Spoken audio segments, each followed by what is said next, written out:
tuyo dito sa UAAA. Hinimay namin to. Tapos ginawa namin kilawin.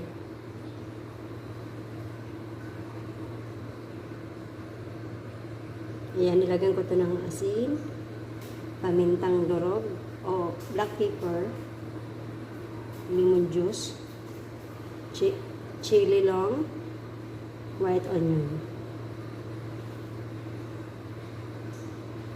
Tapos nilagyan ko siya ng dekorasyon. Parsley, tsaka lemon na slice.